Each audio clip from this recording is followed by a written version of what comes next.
बाभुळगाव तालुक्यातील पिंपळखुटा येथे शिक्षकी पेशाला काळिमा फासणारी एक धक्कादायक घटना घडली आहे।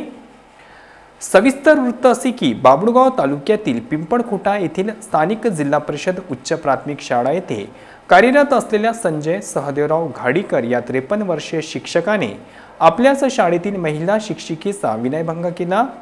आरोपीच्या त्रासाला कंटाळून अखेर बाभुळगाव पोलिसांनी फिर्यादी महिलेच्या दिलेल्या तक्रारीवरून शिक्षक संजय सहदेवराव घाडीकर याच्या विरुद्ध गुन्हा दाखल केला आहे।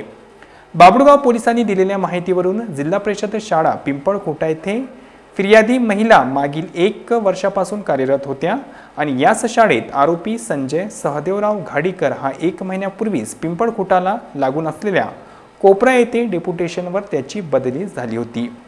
आरोपी संजय घाडीकर हा फिर्यादी महिलेला वारंवार त्रास देत होता। याच त्रासाला कंटाळून महिलेने 23 जुलै 2025 रोजी पोलीस स्टेशनमध्ये रिपोर्ट दिली होती, परंतु पोलिसांनी FIR दाखल न करता फक्त NC दाखल केली होती।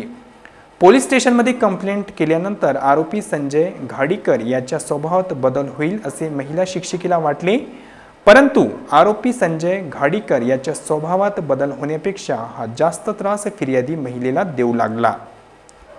याच अनुषंगाने दिनांक 5 ऑगस्ट रोजी महिला शिक्षिका मोपेड गाडीने आपल्या घरी जात असताना पिंपळखुटा शिवारातील डांबरी रोडवर आरोपी संजय याने छेडखानी करण्याच्या उद्देशाने फिर्यादी महिलेला रोडवर अडविले व धमकी दिली की तू कितीही रिपोर्ट दे, माझ्यावर काहीही फरक पडणार नाही अशा अर्वाच्य भाषेचा वापर करून फिर्यादी महिलेला अश्लील शिवीगाळ करून विनयभंग केला। अखेर बाभुळगाव पोलिसांनी आरोपी संजय सहदेवराव घाडीकर याच्या विरुद्ध BNS ची कलम 34, 352, 351(2) आणि 351(3) अशा विविध कलमांन्वये गुन्हा दाखल केला आहे। गुन्हा दाखल होताच ताबडतोब पोलिसांनी घटनास्थळी दाखल होऊन तपास सुरू केला आहे। तसेच बाभुळगाव पोलीस स्टेशनचे ठाणेदार तावरे यांच्या मार्गदर्शनात दीपक आसकर तपास करीत आहेत। मागच्या आठवड्यातच तालुक्यातील मावली येथे एका शिक्षकाने विद्यार्थ्यांना अश्लील व्हिडिओ पाहू देणे याची बातमी आली होती।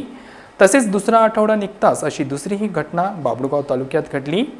शाळा जिथे विद्यार्थ्यांना ज्ञान, संस्कार आणि चरित्र संपन्न बनविण्याचे मार्गदर्शन केले जाते, शाळेला विद्येचे मंदिर म्हटले जाते, अशा पवित्र स्थानी अप्रिय घटना दिवसेंदिवस घडत असल्याने वरिष्ठ अधिकाऱ्यांनी लक्ष देण्याची गरज आहे असे सर्वसामान्यातून बोलले जात आहे।